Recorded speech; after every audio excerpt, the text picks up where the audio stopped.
Hi again everyone and welcome back to Focus Live, where we are outside the SkyCity Convention Centre development behind me, and I'm joined by Anne Gibson, the property editor from NZ Herald. Anne Gibson, you've just had an update from SkyCity about what on earth is happening behind us. SkyCity has just announced now a closure of the entire precinct today. They did say yesterday that after they evacuated the Sky Tower and their hotels and their restaurants, dining, bar facilities, that they hoped to reopen today. Now that hasn't been the case. What they say is emergency crews have worked hard overnight, but they're yet to contain the fire on the roof. They've made the decision not to open today, but expect tomorrow, once the smoke is cleared, that Sky Tower, casino, convention centre that exists, hotels and restaurants, but they're going to update that throughout the day. We've obviously also got an update from SkyCity and Fletcher Building at 10 a.m. Talk to me about the share price, obviously, and the potential ramifications for these two businesses. Well, where to start? Trading in Fletcher and SkyCity shares starts at 10 a.m. Analysts do expect an announcement from Fletcher Building today that could give some details about the contractor's liability insurance. We expect too that will pay tribute to the emergency services that have been on the site now since just after 1 o'clock yesterday afternoon. We expect too that it will give some update on the ramifications of this for Fletcher Building, and to say that everyone is concerned would be putting it mildly. It is just absolutely devastating, and whether or not what happens to APEC is, I think, something that's on the mind of a lot of people in business in Auckland at the moment as well. And certainly losing the couple of days trade now at this point, right, for the SkyCity, it's certainly for the casino and the hotel business. Because remind me, you obviously understand the design of the building. The entrance to the car park, although there's a road between them and that air bridge between the two buildings is not built yet, that goes right under this building, right? Oh, look, there are thousands of car parks underneath the SkyCity properties, which actually span 3 Auckland blocks from Albert Street across Federal and into Nelson Street, where we're now standing.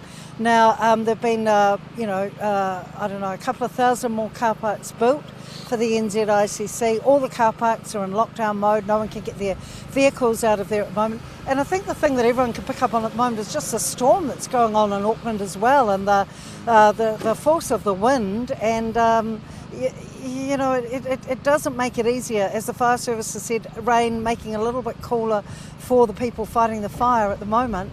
I'm really concerned about the Sarah Hughes panels, the beautiful hand-painted glass panels, which you can see behind us now. We saw that fire rising up behind those panels just like moments ago before we went on air.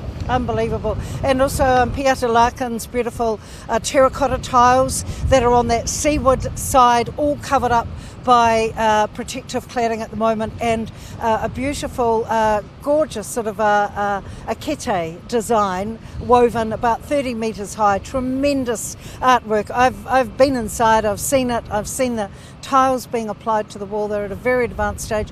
People also asked me, what's inside the convention centre? What could be burning if the fire were to leave the roof and to travel down? Now, when I was there in July, the plaster was going on. The walls had been jibbed in a lot of parts of it. Tremendous amount of, obviously, mechanical and construction gear. We know about those gas cylinders, right? Well, yeah, a lot of scaffolding and all that, as the emergency services have pointed out to you, making it really hard for them to actually get in there and do what they need to do. And you have to imagine as well, this must be a pretty horrendous time for those subbies and those guys working on the site who had their tools in there as well, right? We heard yesterday from some of them who are hoping to get back in there. A few people got their vehicles out, I guess, before they realised the magnitude of the situation, but so many people have all of their entire businesses inside this building. Well, that's true, and they're not at work today. And I talked to the wonderful Jack Smith, former head of Fletcher Construction for many years, has written 2 wonderful volumes. Nothing too big to build style of thing, for history of Fletcher's from about 1909 through to the 60s when he was there. And, he said, I just feel for the guys. He just said, you've got to think about the work that's gone into creating this centre, the amount of the time, the expertise, the money. And he said, he just expressed such incredible sympathy. Jack's retired now, down country, but just looking at it on the news and talking about it, he just couldn't help but empathise with the situation that we're in here in Auckland, and to see the flames still coming out of the top of that building now. Yeah, we spoke a couple of months ago, I guess, about Fletcher being so proud that they were getting back into this big construction business, right? Yeah. And now look at the state of this one, which has been a real albatross for Fletcher's, right? I mean, the overruns, the impairment charges they've had to pay SkyCity at that point. I mean, the concerns at Fletcher's must be huge, and the financial ramifications as well. Yeah, well, at 10 o'clock we'll hear from Ross Taylor, the Chief Executive of Fletcher Building, and also from Graham Stevens, the Chief Executive of SkyCity. Now, what I think they're going to tell us then will be, for a start, the fire is not contained.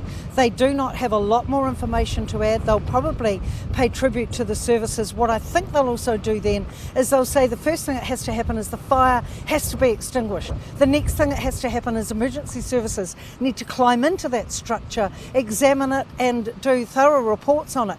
Then I wonder if the architects and the engineers and the quantity surveyors and others will get back into this job, if this can be saved, and look at remediation and repair. Now, I hope we're looking at that situation, but I can't say, given what's going on in Auckland right now, that we will be looking at that. And that is the thing. We heard from Dave Wynn before talking about, they're trying to hold it at that concrete floor at level 5, but if it goes below that, I mean, the situation could be very, very different on a more than $700 million project. I mean, it is truly exceptional. Well, Anne Gibson, thank you so much for joining us. As we said, obviously, before on that programming note, at 10 a.m. we hope to hear from Fletcher's and from SkyCity. So join us live, then we'll give you any developing updates from down here at the scene when we get them. Bye for now.